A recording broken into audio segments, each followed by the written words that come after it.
पानी बिल्कुल भी नहीं डालना, करेलों में पानी नहीं डालते।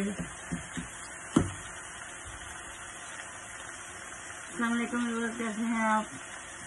मैं भी ठीक हूँ, अल्लाह करे आप सब भी ठीक हूँ।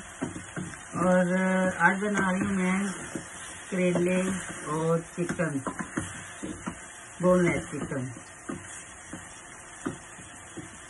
सीजन तो खत्म हो गया, लेकिन यहाँ पे 12 महीने हर वक्त कोई ये वेजिटेबल हर किस्म की हर चीज़ मिलती रहती है, तो कोई प्रॉब्लम नहीं होती है। सर्दियों गर्मी में जो भी खाओ, आपका जो दिल करे वो खाते रहो और पकाते रहो।